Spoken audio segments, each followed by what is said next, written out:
Hej Torbjørn. Hej Steffen. Tak fordi at du vil være her i dag. Jeg laver en lille præsentation af dig. Yes. Du har forskellige uddannelser bag dig, mange. Blandt andet i psykologi, psykoterapi, diversitet og strategi. Og i dag så arbejder du med TT38 talenttesten, som er en mere sådan avanceret personlighedstest.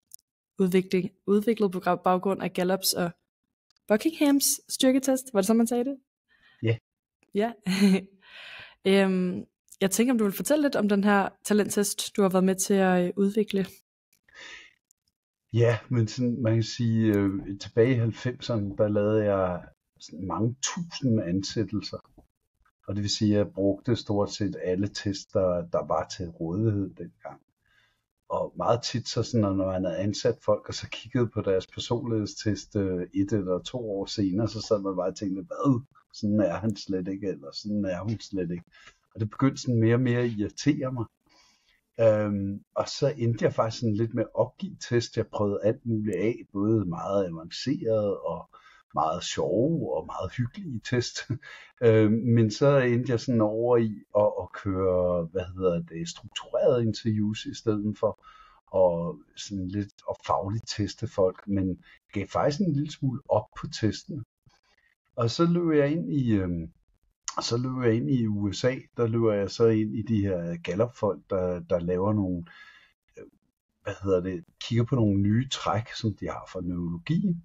Og det er fordi, man har fået MRI-scanner og kan scanne folks hjerner, og biologerne er også blevet sådan meget dygtige til at finde ud af forskellige ting.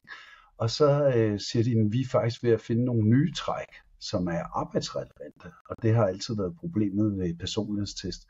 Vi har taget noget, der var psykologisk relevant, og prøvet at overse, om vi kunne oversætte det til noget, der var arbejdsrelevant. Og det tænkte jeg så var interessant, og så begyndte jeg at kigge på den, og så tænkte jeg, det er OK værktøj, de er ved at udvikle selv, men jeg kunne godt tænke mig at lave et, der var sådan virkelig tungt. Og tungt mener jeg egentlig bare sådan noget med mange spørgsmål og tid på, og sådan en masse smarte tricks. Og jeg kunne enormt godt tænke mig at udvikle en test, som både kunne bruges til at ansætte, til at onboarde og til at udvikle mennesker på. Og der fandt jeg så de her nye træk og begyndte at udvikle sådan en test. Og hvordan er det testen, den er bygget op? Jamen testen er egentlig sådan bygget op med, den måler der på 38 talenter. Og så er der nogle af talenterne, der er såkaldt stræbende, og det kan være for eksempel sådan et talent, som er ansvarlig, og det er sådan en, der altid gør det, de har lovet, holder det, de gør, laver det kedelige arbejde, den slags ting. Det kunne være et stræbende talent, et andet kunne være fleksibel, de hopper derhen, hvor der sker noget, så de er drevet af, at der sker noget derovre, der sker noget derovre, og det er det, der får dem til at bevæge sig. Så er der for eksempel sådan noget som tænkende talenter, og det kan være noget så forskelligt som analyserende. De elsker at bogføre og lave regnskaber og lave regneark og alle sådan nogle ting, og de er ekstremt datadrevne, hvor at et talent som DED-rig, de for eksempel er enormt gode til at opfinde ting, og når de får noget data ind i deres hjerne, jamen så lige pludselig så tænker de, hey, det kunne da give de her 20 idéer, ikke? Og så er der også nogle påvirkende talenter, og der er nogen, der elsker at udvikle mennesker, og der er nogle andre, der elsker at vinde konkurrencer. Så der er sådan en masse forskellige talenter. Og så tager man den her test, og så får man at vide, hvad man er god til, og hvad skal man måske også holde sig lidt fra. Og for eksempel så ved jeg jo, fordi jeg har testet dig og mig selv, at vi skal nok ikke arbejde i bogholderiet eller den slags ting. Det skal vi nok holde os en lille smule fra, ikke? Men jeg ved også, at vi måske skal arbejde med mennesker, os to, og jeg ved, at du har super meget tryk på og den slags ting, så der sker en masse ting omkring dig. Og du elsker at starte ting op og køre dig ud af på forskellige måder, ikke?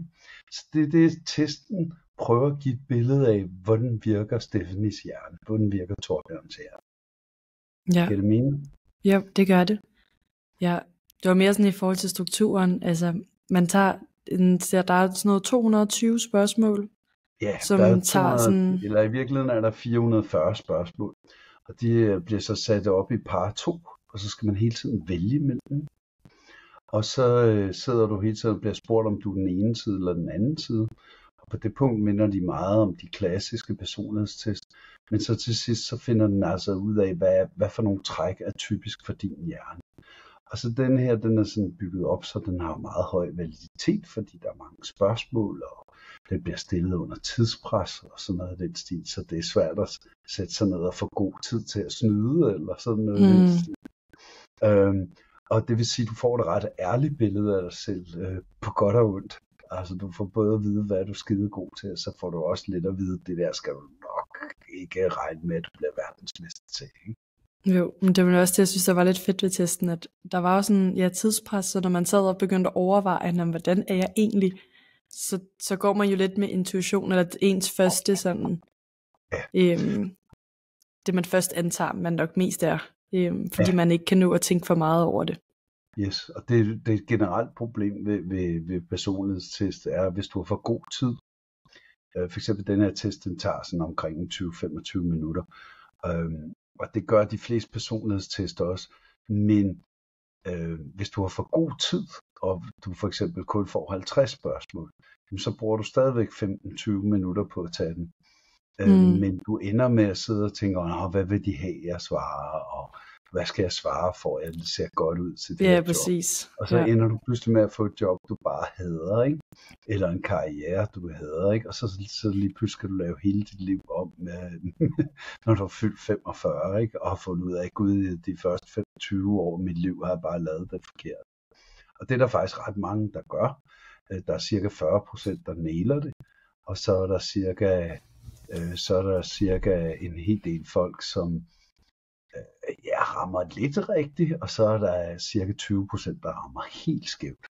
Så der er sådan 60%, der godt kunne have brug for en talenttest, når de var unge. Ikke? Jo. Så du kommer ind på sådan i virksomheder, og så jeg tænker ofte, det er måske virksomheder, som har brug for jer hjælp til rekruttering, eller at de har et ledelsesteam, der ikke fungerer helt optimalt, og godt vil have forbedret sådan kommunikationen mellem medarbejderne og sådan. Vi bruger det på mange ting, og selvfølgelig er der masser af karrierecoaches, der bruger det ude til at rådgive folk omkring, hvad skal du måske lave med dit liv. Men det er sådan en, som mig laver allermest. Det er netop, de ringer til mig og siger, vi har problemer med det her team, eller vi ansætter en masse, men en masse af dem, vi ansætter, de er sgu ikke lige det, vi havde drømt om. Og så går jeg ud, og så sørger vi for, at de bliver gode til at bruge det her værktøj. Og så kan man så sørge for, at de ansætter bedre, eller teamet fungerer bedre, eller folk forstår hinanden. Der er mange forskellige måder. Og der er det problem, at hvis vi kigger på ledere i verden, jamen, så er der kun 18% af dem, der kan læse mennesker. Det vil sige, 82% af dem, de prøver at lede nogen, de ikke forstår. Og det er måske derfor, at der kun er omkring 20% af verdens befolkning, som faktisk er glad for sit arbejde. Ja, det er fordi, de har ledere, der ikke fatter en meter af dem. Ikke? Jo, så det er en måde ligesom at... Yes, og det er så det, jeg gør, det er, at jeg går ud og hjælper i teams eller hele organisationer med at forstå deres medarbejdere bedre, så de bruger dem på en bedre måde. Ja. Det er sådan hovedtræk. Hvad vil sådan det perfekte team bestå af, sådan personlighedstestmæssigt? Det kommer lidt an på, om teamet laver det samme. Så de er 10, der er sådan ret ens. Eller om de er et team, der skal aflevere en opgave, så du tager lidt af det, og jeg tager mig lidt af det, og så videre. I den sidste type, der er det meget vigtigt, at teamet er forskelligt. Ja. Hvor i den første, det kunne være sådan 10 sælgere, der er ude at køre på landevejen. Der kunne det godt være, at meget teamet skulle ligne hinanden. Så de alle sammen var den samme supertype til at sælge.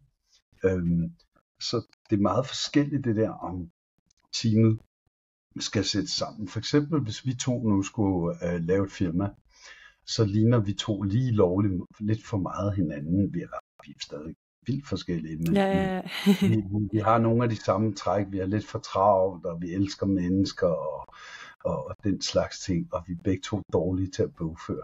Så hvis vi lavede et firma sammen, så skulle vi ansætte nogen, der var gode til at lave administration, og var god til detaljer og var god til rutinerne og sådan noget. Fordi det er vi to helt vildt dårlige til. Sorry. Nu har jeg outet dig her, Stephanie. Men vi to ville få brug for. Så hvis vi nu havde lavet et firma, jamen, så skulle vi nok ud og finde nogen, der var ret meget anderledes, end du var og end jeg var.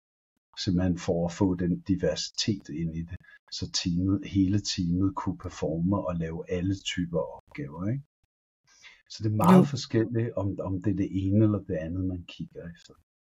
Men for det meste handler det om at få diversitet i teamet og bruge det, så man får folk, der kan forskellige ting og kan lide at lave forskellige ting.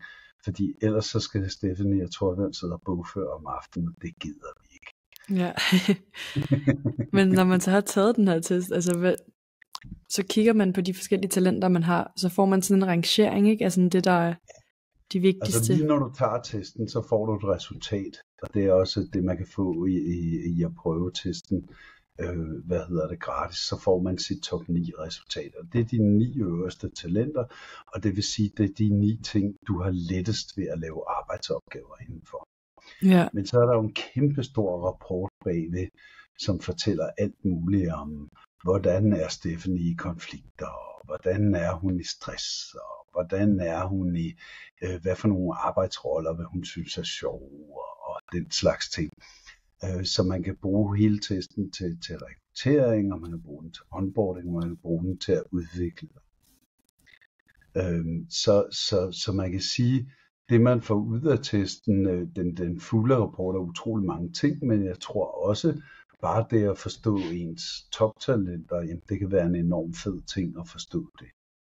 Ja, jamen jeg tænker også lige at link til testen i beskrivelsen, så man kan prøve at gå ind og tage den, hvis man synes det er sjovt. Og se ens talenter og sådan. Ja, få en fornemmelse af, hvad er det jeg er god til.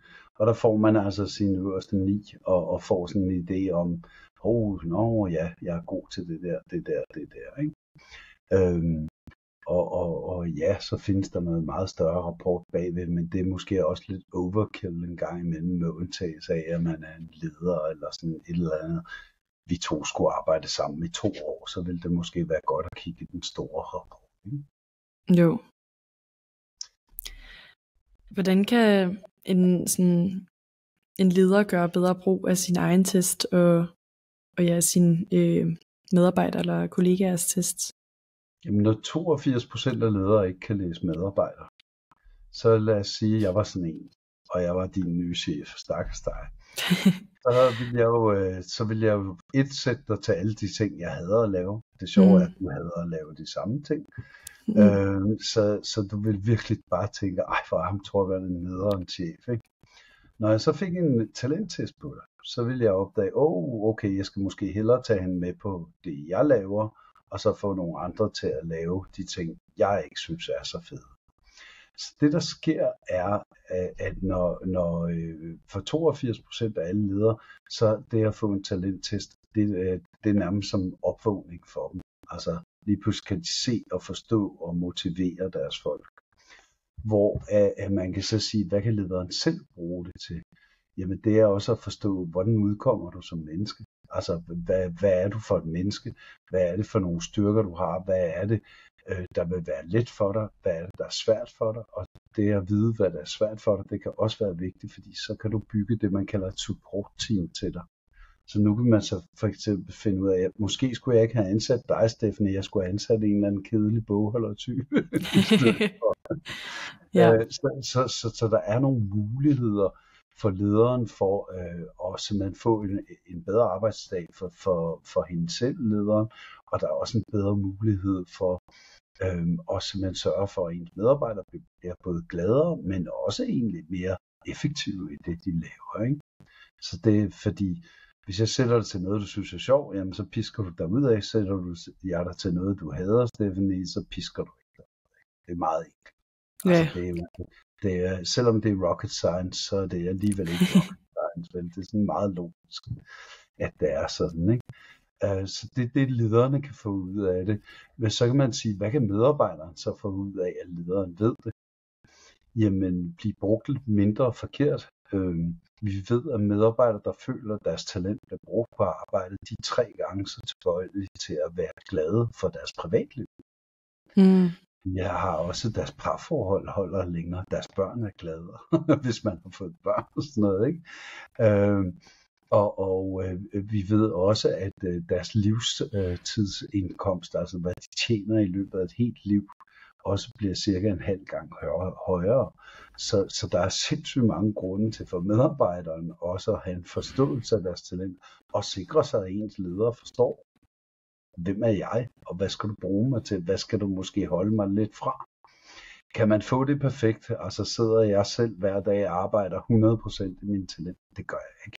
Men i gamle dage arbejder jeg måske 10% i mit talent, og 90% i sådan noget, hvor jeg tænkte lidt Hvor at i dag, der er det måske mere 70-80%, jeg arbejder i mit talent, og så er der kun 20% ikke?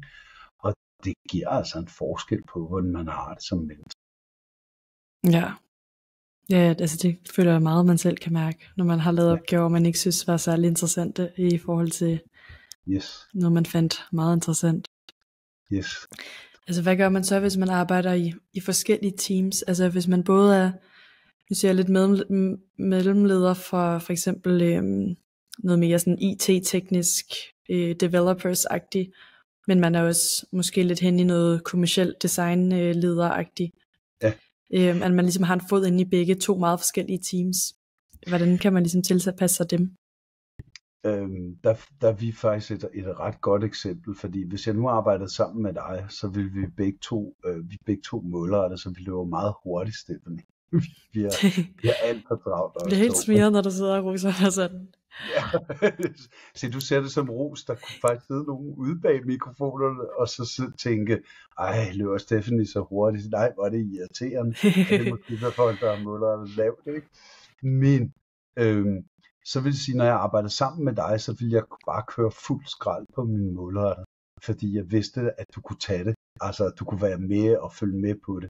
Hvor hvis jeg arbejdede over i det andet team, der skulle jeg måske dæmpe min målrette lidt og klappe min målrette en lille smule på hesten, og sådan lige sikre mig, at de andre var med, og fik vi nok også piger fra bagerste række med op, og forstod hun det også, og sådan noget. Så derfor, hver gang vi indgår i en ny en, det kender du godt, hvis du har 2 veninder, så er du lidt anderledes sammen med den ene veninde, end du er sammen med den anden veninde. Og sådan er det også i teams. Den måde, vi spiller vores talenter, er forskellig fra team til team. Men det er stadigvæk de samme talenter, jeg har dem stadigvæk. Og det kan også for eksempel, jeg er super målrettet ligesom dig, og det kører jeg meget på arbejde.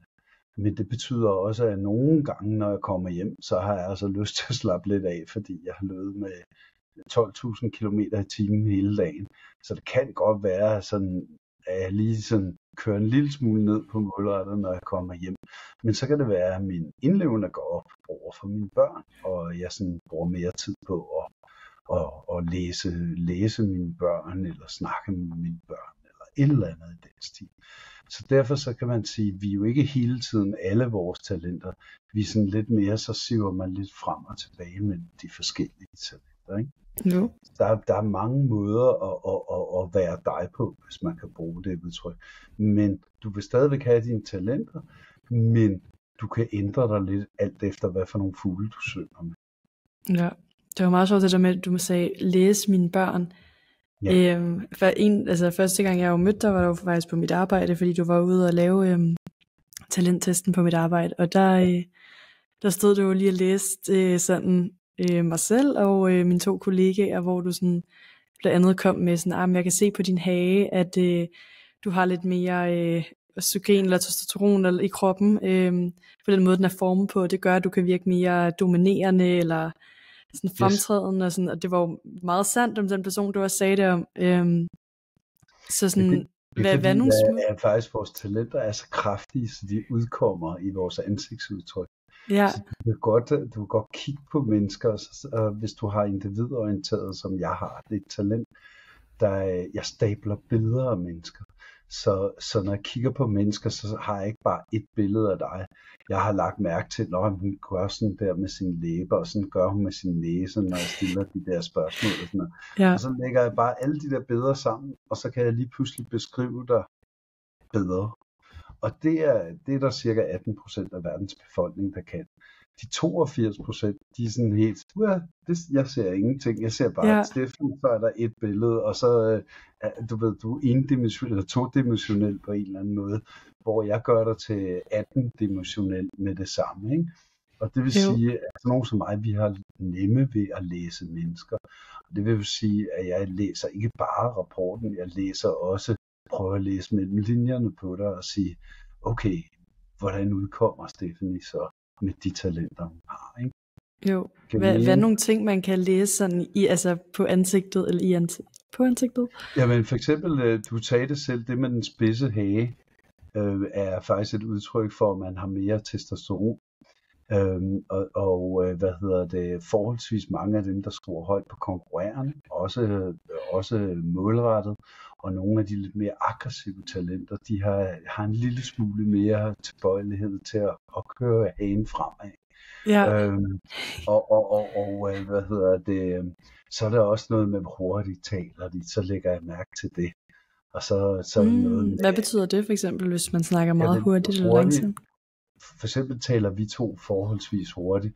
Du prøver så hele tiden at dæmpe. Jeg prøver meget at snakke langsomt. Ja. Og det er din harmoniskaben, der gerne vil møde folk der, hvor de er. Og derfor så øver du dig helt vildt meget i det, ikke? Og jeg prøver også at gøre det samme. Men når jeg bliver begejstret, så glemmer jeg det. Og så kører jeg bare ud af, ikke?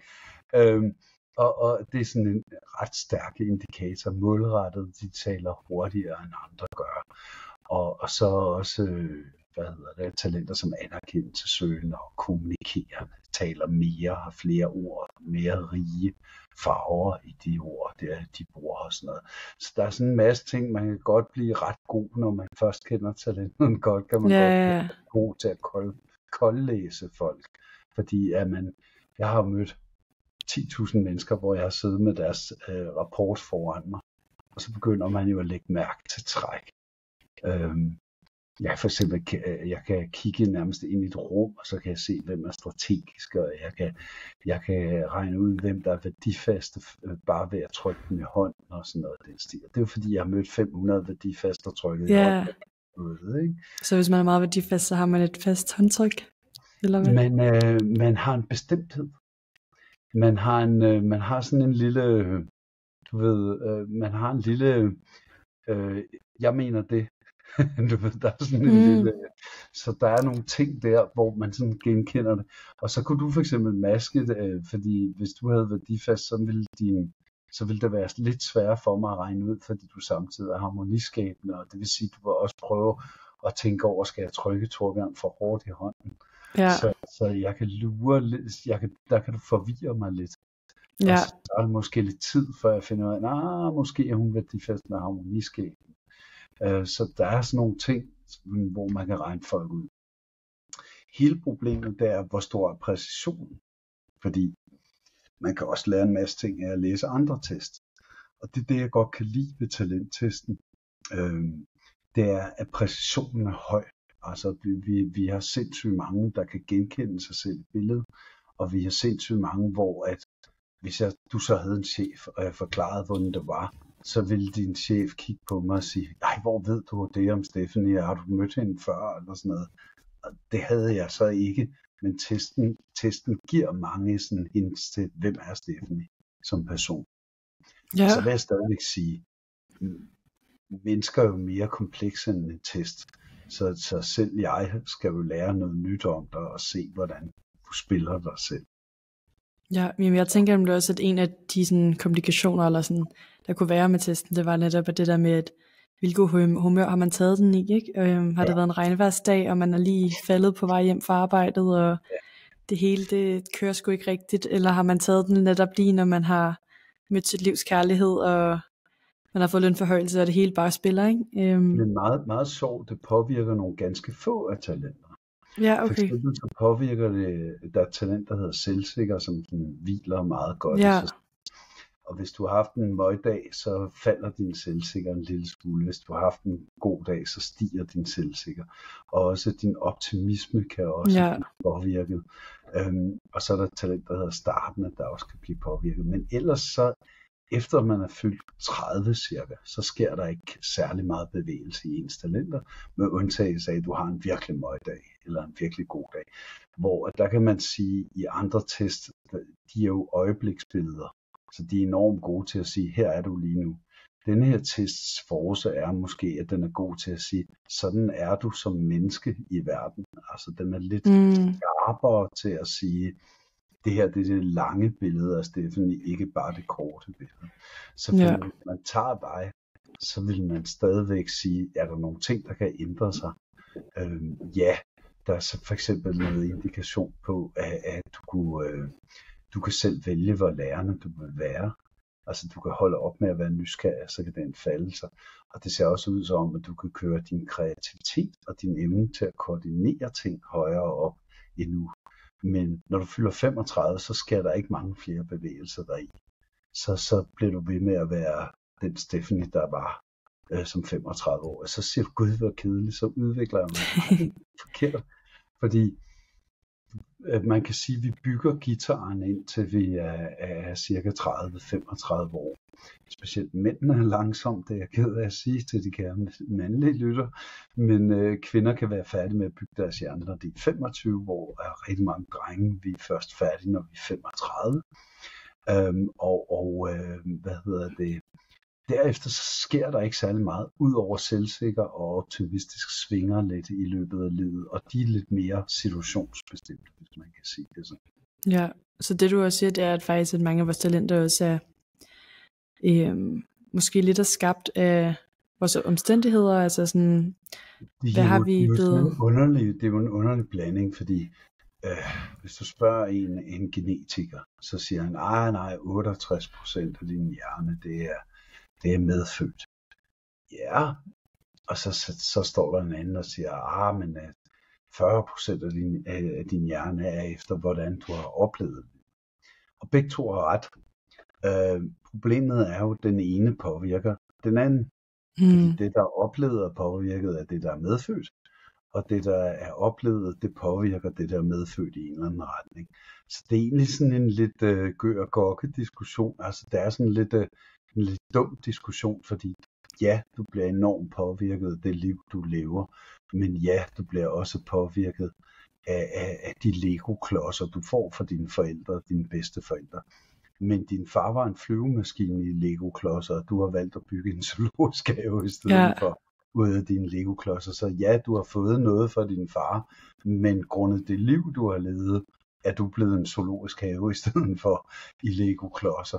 Hvor så du ender ikke med at blive dine forældre, du ender med at blive en lille smule mere din far end din mor. Altså for mig? Ikke meget. Nej, men man siger, at man får flere talenttræk fra faren. Til gengæld får man lidt mere intelligens fra sin mor. Så det handler om at få en intelligent mor. Ja. Og så er det jo, hvordan livet rammer dig, ikke?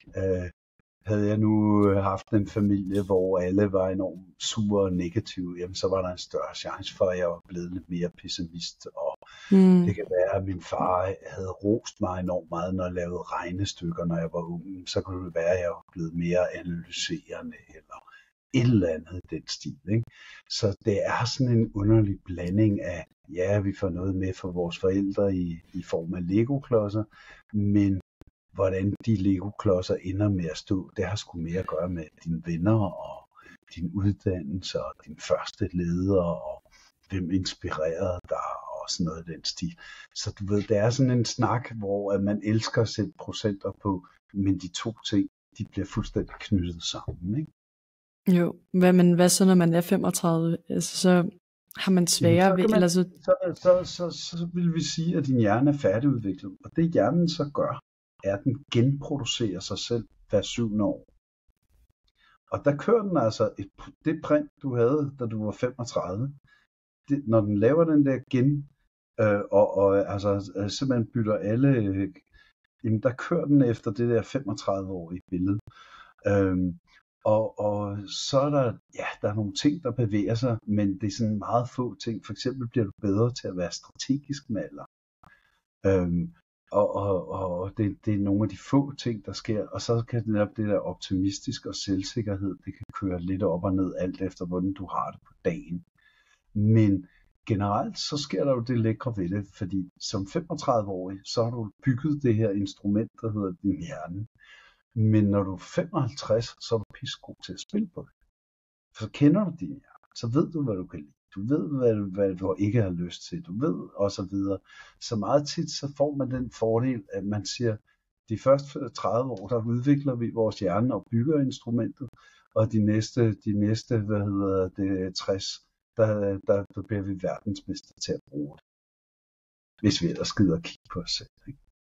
Fordi der er også nogen, der ikke gider at kigge på sig selv. Ja, det er også derfor nogle gange, når man er 35, det begynder at gå op for en, at gud, det er slet ikke det her, jeg skal lave. Eller sådan, ja. Men måske også laver karriereskiftet. Jeg startede med, at jeg skulle bare være businessmand nummer 1 i verden og køre BMW og ud på landevejen og sælge til de store kunder. Og så kom jeg sådan lidt for sjov til at læse psykologi, ikke? Og jeg skulle være marketingschef og sådan noget. Det var sådan noget, jeg drømte om. Og så fandt jeg ud af, at jeg var enormt god til mennesker, og enormt god til at skabe den bedste marketingchef, og skabe den bedste salgschef, og skabe den bedste. Og så læste jeg mere og mere psykologi, og endte med faktisk fuldstændig at bruge det. Jeg er da stadigvæk glad for det, jeg lærte dengang, jeg legede forretningsmand. Ikke? Jo. Så jeg synes, man skal måske heller ikke altid være bange for at lave nogle fejlbeslutninger i ens liv, men en talenttest kan stadigvæk pege dig lidt klarere hen i den retning, du har. Og hvis der var nogen, der havde fortalt mig, at jeg havde de 3 mest almindelige talenter, psykologer har, så kunne det da være, at jeg havde tænkt mig lidt om, da jeg stod og skulle vælge mellem handelsskolen eller psykologistudiet. Ikke? Og jeg var lidt draget af det, men jeg var heller ikke sådan. Jeg havde en kæreste, og hun blev mere og mere underlig af at læse psykologi, og så tænkte jeg, jeg skal nok ikke læse psykologi, fordi det bliver godt nok underligere og underligere. Og så tænkte jeg, men så må jeg hellere læse handel, det er sådan lidt mere fornuftigt, og lidt, det passede godt til min målrettede og ansvarlige og sådan noget. Og så tænkte jeg går den vej, ikke? Og så tog det mig altså cirka 10 år at finde tilbage til psykologien. Og så havde jeg lært en masse andre ting imens. Man skal ikke tro, at man spilder sit liv ved at gå forkert. Men jeg vil stadigvæk sige, jeg kunne nok have sparet temmelig mange år af mit liv, hvis jeg havde tænkt erhvervspsykologi i stedet for. Så havde jeg hurtigere ind på den pind, jeg er inde på i dag. Ikke? Jo, men det var faktisk lidt sjovt, for det er jo lidt sådan, måske samme tankegang, jeg har haft, når jeg er jo ikke særlig gammel, men altså jeg har jo troet hele mit liv, at jeg skulle på CBS og læse et eller andet sådan international business, eller et eller andet sådan forretningsmæssigt.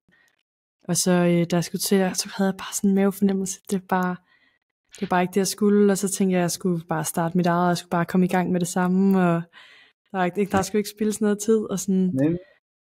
Og så mødte jeg jo tilfældigt. Hvis man kigger på det, så kunne man jo godt have sladret om det, fordi starten er et stort startup-talent.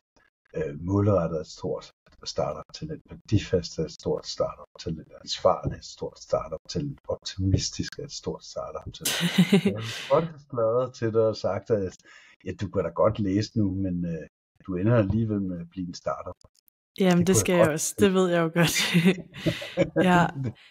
Men der blev altså sådan, der føler jeg, det er svært nogle gange også at acceptere, at nogle gange så er ens talenter måske ikke det, man sådan, måske samfundet sådan, måske mest appreciate, eller ens forældre ikke mest appreciate, eller man selv har en eller anden idé om, at det er jo ikke lige så valuable. Du skal også huske de stakkels forældre, Steffen, ikke? Så fordi du har nogle af deres Lego-klodser, ikke? Så ser din far på dig, og så tænker han, hun er irriterende på samme måde, som din mor er, ikke? Og så har du en lille smule vognminder der, ikke? Og din mor kigger på dig og tænker, hun er irriterende på den samme måde, som din far er, ikke? Nej, nu bliver hun det ikke for meget, vel? Og forældre tror, at de kan gøre meget ved deres børn, men hvis forældrene ikke hamrende dyssociale, altså kæmpe misbrug og sådan noget, ikke? Så har de fleste forældre faktisk ikke særlig meget påvirkning af deres børn, efter de har født dem, og specielt de første 5 til 8 år. Derefter så er det meget børnene og deres venner og sådan noget den stil, som udvikler dem, og deres en inspirerende skolelærer eller et eller andet den stil. Så man kan sige, at forældrene kan i virkeligheden tage ansvar for deres børn de første 8 år, og derefter så er det sådan bare lidt at bede til guderne, og det hader forældre jo. De vil jo så gerne styre deres unger af og få dem i den helt rigtige retning, ikke? Og sandheden er, at vi kan stå og råbe og skrige, ikke? Ja, min søn bliver alligevel min søn, og han bliver det på en lidt anden måde. Ikke? Så det er jo hårdt at være forældre, fordi Max Buckingham har lavet et meget stort videnskabeligt forsøg, hvor han blandt andet fandt ud af det der med, at hvis forældrene er sådan nogenlunde almindelige, så påvirker de deres børns retning efter fødslen med 10%. Og du ved, alle troede, at det var sådan noget med 50-60%. Ja. Faktisk dine venner fra du er 8 til du fylder 25 er meget vigtigere end dine forældre. Er det ikke vildt? Jo, det er ret vildt. Og derfor så er du din egen, også selvom du har fået dine forældres legoklodser. Ja. Så det er med at bruge de talenter, man har. Og også måske nogle af få hjælp til lige at komme på rette vej, ikke? Fordi man bliver bare så påvirket af alle andre, når man skal tage beslutningen, og når man eller beslutninger hele tiden. Ja. Jo, og så den anden force, altså drillede jeg jo også to med, at vi ikke var verdensmester til bogholderi og sådan noget, ikke? Jamen det kan jo bare godt være, at jeg skal kigge på dig, Steffen, og sige, hvis du skal være selvstændig erhvervsdrivende, så en af dine rådgivere skal være en eller anden økonomtype, som er hamrende kedelig og altid tænker i tal og går op i nogle latterlige små detaljer. Men så ved du det. Fordi så får du sådan en, og så har du en til at dække din ryg på det, du ikke er verdensmester til. Jo. Kan det mening? Det gør det. Jeg tænkte, om du vil dele en succeshistorie for sådan en virksomhed, du måske har hjulpet. Hvor at, Ja, du spurgte mig, da vi talte sammen, og jeg tænkte sådan lidt, hvem er mest, hvem passer bedst til dig? Så kom jeg til at tænke på Mads Vederkop.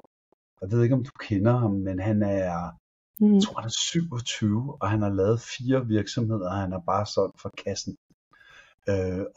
Og du ved, han er vildt imponerende. Og da jeg mødte ham, så ringede han og sagde, jeg blev ved med at ansætte det forkerte, jeg blev ved med at ansætte det forkerte. Og han var bare sådan helt panik. Og han siger sådan, jamen, der er simpelthen så mange af dem, der slet ikke var det, jeg troede, de var, og sådan noget. Og så lærte jeg jo ham og hans folk at ansætte godt. Og også en lille smule om personaleledelse, altså hvordan får man det bedste ud af sine folk, hvordan vækster man må udvikle dem og sådan noget. Og han har bare så bidt sig fast i det, og det var på hans første firma, og så blev det en kæmpe succes, og han solgte det. Og næste firma har han gjort det samme. Og en af de ting, jeg sådan godt kan lide ved Mads, er, at han har noget af det der analyserende, vi to mangler. Så han har fulgt med i, hvor mange var en succes, før han mødte mig, og hvor mange var altså en succes. Og i dag har han det firma, hans nyeste firma, dem der hedder Dream Influencers, hvor man kan lege alle mulige influencers og påvirke ting. Og de kæmpe succeser, han er herredygtig, ham og hans folk. Men han siger, 3% af hans ansættelser går galt. Og så tænker du, når man det er godt. Ja, normalt er det 80% af dine ansættelser, der går galt. For små virksomheder. Og det betyder ikke, at 80% bliver fyret, men chefen er irriteret over 80% af sine medarbejdere og tænker, hvorfor kan Steffen ikke være mere ligesom mig? Ikke? Ja. Og det synes jeg er sådan en god succeshistorie, også fordi han har gjort det i 4 forskellige firmaer, og fordi han er sådan en, der har, altså han har virkelig taget det til hjertet, det der, og det har også hjulpet ham i, at han udvikler utrolig mange dygtige mennesker i dag, og han er 27 år, altså han er 30 gange bedre, end jeg var, da jeg var 27 år. Ikke?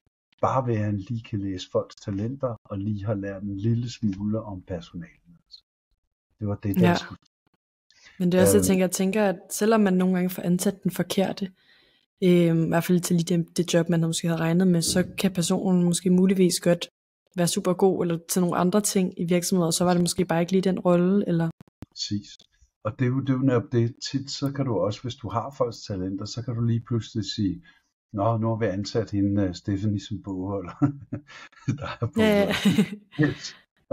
Og så sidder vi lidt og kigger på dine talenter. Der er for eksempel Danmarks mest succesfulde HR-chef. Hende fandt jeg for 21 år siden, og der sad hun faktisk og lavede lønbogholderi. Og så kiggede jeg bare på hendes talenter, og jeg tænkte bare sådan, du er verdensklasse til at ansætte mennesker og udvikle ledere og sådan noget.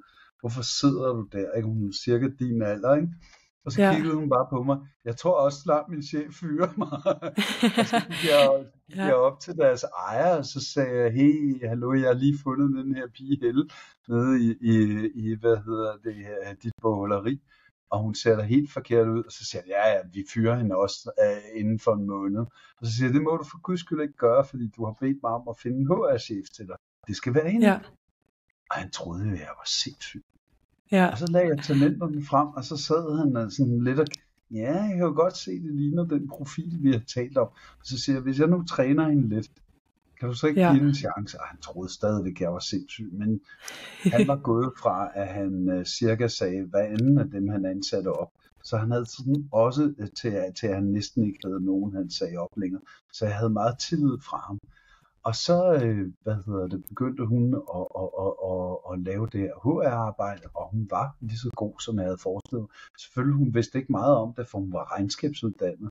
Så jeg skulle også have hende ind og uddanne hende på aftenskole i HR og sådan noget. Men jeg kunne også give hende meget.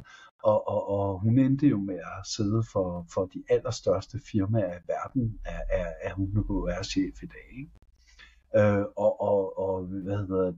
Så du kan lige så godt bruge talenter til at kigge på, jamen hvis jeg har den her kraft i denne her person, kunne jeg så bruge det et andet sted. Ikke? Ja, mega fed succeshistorie. Eller... Ja, den er super fed, og hun er virkelig sej. Altså, jeg tror, hun vil blive endnu bedre, end jeg regner med. Altså sådan endnu højere. Men hun havde virkelig bare alle de fede talenter til at arbejde med HR og arbejde med udvikling. Jo. Så og det er sådan et par succeshistorier, der er der.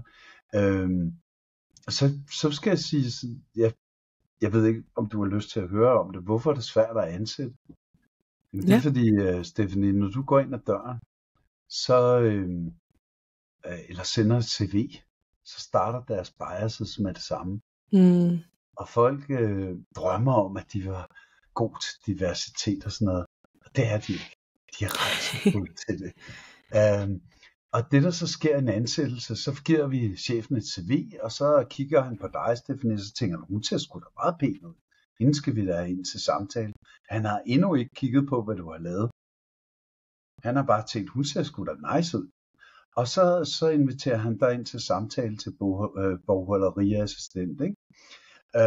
Og det, der meget tit går galt, er, at vores valg bliver subjektivt. Og så finder han ud af, nej, du har også gået på den samme folkeskole, som han gik. Hende skal vi da snakke med. Fanden har det med, om man bliver god til jobbet at gøre, ikke? Ja. Og så når du kommer, jamen så er du jo, så kommer du ind ad døren, og du er god til at stå på en scene, så du kan overleve at stå foran ham. Du er optimistisk og sådan noget, og du er relaterende. Så han tænker også, kæft for en flink. Nu giver han dig, kunne hjælpe mig jobbet som bogholder. Og han tænker, ja, hold kæft for, hvor er jeg god i dag. Så det man skal, det er at skabe objektivitet, før man møder folk. Så det første er, giv dem en talenttest. Det næste er, tjek dem, at de faktisk kan det fagligt, de skal kunne, eller at man tror, at de kan lære det fagligt, man skal kunne. Så alle dem, chefen møder, kunne blive gode til job. Fordi det, chefen kommer på, så bliver det subjektivt. Og for eksempel, så kan du godt høre, at jeg er god til at snakke. Jeg har aldrig været til en jobsamtale, hvor jeg ikke har fået tilbudt jobbet bagefter. Så jeg er sygt god til det der med at få job. Og jeg kunne også få et job som bogholder, ligesom du kunne få et job som bogholder. Men det er jo ikke særlig klogt, at vi får det der job som bogholder. Ja. Så det hele handler om, når du rekrutterer folk, det er at sørge for at finde ud af, hvem er de objektivt. Og der er vores talenter god til at give et billede af dig, at du er lynhurtig, men du er også god til at læse mennesker, og du har meget travlt og arbejder alt for meget, og kan slet ikke finde ud af at slappe af, og du er god til at stå på en scene, og så har du nogle stærke værdier og sådan noget. Ikke? Så i det, jeg ved det, så kan jeg sige, jamen er det det, jeg leder efter? Og så kan du så sige, hvad hvis jeg nu ikke har de rigtige talenter, og så får jeg jo ikke jobbet? Nej, det skal du være rigtig glad for, at du ikke får. Ja, så er det bare ikke et match. Nej, fordi du bliver ulykkelig i det job, og du bliver ked af det, og du skuffer dine ledere, og du får aldrig succes i det. Og derfor så er det rigtig godt, at lederen siger, er du sikker på, at du vil arbejde med bogholderi, Stephanie? Du ligner jo slet ikke sådan en. Og så får du en chance for at tænke over det igen. Skulle jeg have læst regnskab, eller skulle jeg faktisk have læst noget helt andet? Ikke? Og der vil du nok nå frem til, gud, jeg skal nok læse noget helt andet. Ikke? Og derfor så er det vigtigt at få det der objektive, før du laver det subjektive valg. Giver det mening? Ja, jamen 100%, at det giver super meget mening. Og altså hvis man bare sådan ser det i sådan forhold til relationer og sådan noget, så kender man det da også godt man skal vælge studiegruppen, når man starter på studiet, og hende der eller ham der virker bare super flinke, og ja, de er gode til lige at fortælle deres talenter hurtigt, og de virker skarpe, og sådan, så er der måske en, der er lidt mere genert, eller ikke så god til at formulere sig, men faktisk er mega god til alt det, som man ikke selv kan finde ud af. Og så er man måske egentlig et bedre match med den person, men... Ja. Ja. Og jeg lavede den selv, da jeg studerede, ikke? Første studiegruppe, jeg lavede, ikke? Der var det med en gut, der hed Peter, ikke? Og han var nærmest copy-paste mig, ikke? Ja. Og vi stod jo bare konkurreret om at sige det, og alle de samme ting gad vi ikke at lave, ikke? Og så bagefter så fik jeg et studiegruppe med en gut, der hed Carsten. Det var ham, der sad, og han sagde ingenting. Og han var altid super velforberedt, og havde altid styr på alting. Og han var sindssygt god til at lave alt det, jeg synes var kedeligt. Og han synes jo så, alt det, jeg synes var sjovt, det var det, der bekymrede ham. Ja. Så mig og Carsten, når vi arbejdede sammen, så blev det sindssygt godt. Hvor mig og Peter, det var sådan... vi blev ikke helt færdige til tiden, og du ved, Peter, nu må du også lave noget af det kedelige, og sådan noget af den stil, ikke? Så en kæmpe stor kamp, ikke? Så derfor i de der grupper, du skal arbejde sammen med, find nogen, der er lidt underligere end dig, der er ikke ligner dig. Ja. Vær sammen med de underlige, de kan noget, du ikke kan. Ikke? Jo. Og problemet er jo, fordi vi har de der biases, og vi ikke er særlig gode som mennesker til diversitet, jamen så vælger vi jo tit folk, der minder om os selv, ikke? Og det er en kæmpe fejl, ikke? Du bruger for nogen, der kan alt det, du ikke kan. Ja, vi havde også lige sådan en forelæsning, hvor vi netop snakkede om diversitet og biases, at sådan selv babyer, og lavede alle mulige forsøg på, hvordan babyer ud fra valgt, altså folk med samme altså hvis de skulle sådan vælge 2 personer, de skulle pege på, så valgte de den, der havde den samme race, eller samme frisyre, eller noget, der mindede om sådan dem selv, eller deres forældre, fordi det er ligesom det, man kender, og det føles trygt. Og det var også helt vildt, i gamle dage var der jo aldrig nogen kvinder i bestyrelserne, og man tænkte, hvor fanden er der ikke det, eller nogle homoseksuelle, eller et eller andet. Ja. Tænkte man, hvorfor er der ikke det? Jamen, det var jo ikke fordi, de sad bevidst og tænkte, nu skal jeg være ond og vælge nogen, der minder om mig selv. Det var, de mødte noget, der var anderledes end dem selv, og blev en lille smule bange for det. Og så var det lettere at gå i the good old boys club og vælge en. Han har den samme bil som mig, og vi bor jo ikke mere end 750 meter fra mig. Det føles trygt, det føles rart. Ham kan jeg forstå, ikke? Og så var det meget sjovt. Det var sjovt nok, vil sige for dansk, og det er nærmest til at grine af. Men Ebbe Møller, han vælger jo pludselig en kvindelig topchef. Og det er sådan det første gang, hvor man så det her med, at man fik nogen ind. Og jeg har stadigvæk problemet, når jeg sidder og rådgiver bestyrelser. Hvis de har set folks CV først, og læst om dem, og set dem, og sådan noget, så vælger de dem, der ligner dem selv. Ja. Og så det er godt på bestyrelser, at de får slet ikke lov til at se dem.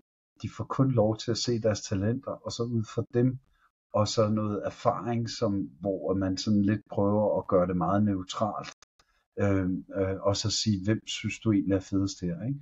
Og så var der lige pludselig 3 piger med, og en fyr, der havde lidt mere pinktøj på, end resten af dem, ikke? Men samtidig havde de jo så lært, hvad er de gode til. Så de havde også lettere ved sådan lidt at nu lytte til de her folk, ikke? Fordi, jamen lad os nu sige, at jeg ville have nogen, der var god til at stå på en scene, og jeg havde egentlig besluttet mig for, at det skulle være en ligesom mig selv. Men så havde jeg set dine talenter og sagt, gud, hun må egentlig være meget god til at stå på en scene, fordi hun er anerkendelsessøgende. Jamen så vil, og hun er god til mennesker, individorienteret. Og så vil jeg sådan tænke, gud, jamen hun er interessant, for jeg ved allerede noget om, hvad du kan. Hvor hvis jeg ikke ved noget om, hvad du kan, så er det lettere for mig at afvise dig. Giver det mening? Ja. Det giver også dem en chance, som måske netop ikke er så god til at formulere, eller nu siger jeg sådan, sælge sig selv. Ja. Og det her er jo helt vildt, fordi jeg har for eksempel lige rådgivet omkring kvindelige investorer og kvindelige founder. Og kvindelige founder får jo omkring 1% af de penge, der er samlet. Ja, det er ret vildt. Det er ret vildt. Og ved du, hvad man gør på kvinder, som man ikke gør på mænd? Man taler om problemer, når man kigger på investeringscase. Hvor når man taler med mænd, så taler man om muligheder. Og det er fordi, det er man vant til, når man omgås kvinder, så taler man lidt mere om problemerne og hvad der er sket. Og på mændene, de er lidt mere vant til at prale over for hinanden. Og det vil sige, så sidder investoren, og du kommer ind ad døren, og der kommer en ind med et dårligere produkt end dit, Stephanie. Og så sidder vi og stiller dig problemspørgsmål. Og ham stiller vi, hvor stor kan biksen blive? Ikke?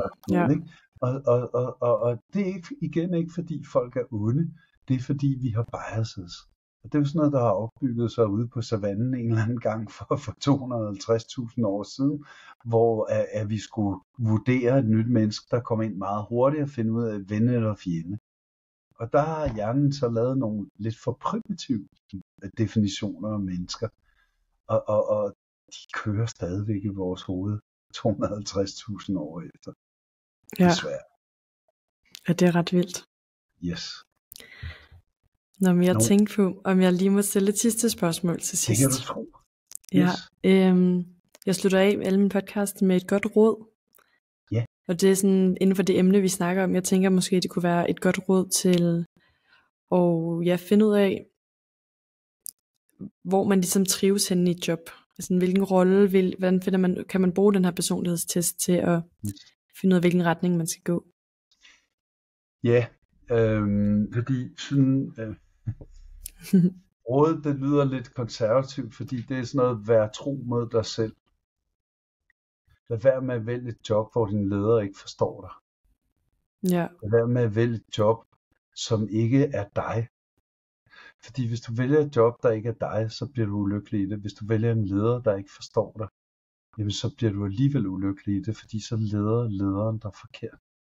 Så vær enormt tro mod dig selv og brug test, og meget gerne min brug test til at finde lidt ud af, hvad er jeg for en fisk, og tage den med og klasse den lige op i hovedet på lederen og sige, er det mig, du vil have? Fordi hvis det ikke er dig, du vil have, jamen så selvom du er topfed, så bliver du pludselig behandlet som om, at det er dig, der er idiot, for lederen forstår dig ikke. Så derfor vær super tro mod dig selv, for ellers så risikerer du det der med at få fjolset, der ikke kunne forløse dig, ikke få noget godt ud af dig, fordi han ville have, at du skulle være en anden. Det er måske sådan det, der jeg synes, der er helt vigtigt. Og så for eksempel brug vores test, hvor du får en lille top 9, til at få sådan en fornemmelse af, hvad er for en fisk, og sig det højt de steder, du kommer hen, fordi du skal ikke have et job, hvor de ikke vil have dig. Du skal have et job, hvor det er dig, de gerne vil have, det er dig, de gerne vil udvikle. Ja. Så det der, hold fast i det der med, find nu jobs, der passer til dig, find nu ledere, der passer til dig. Der er for eksempel det, så dig som værdifast. Du skulle aldrig have en leder, der ikke havde en vis moral, fordi så vil du blive sindssygt negativ.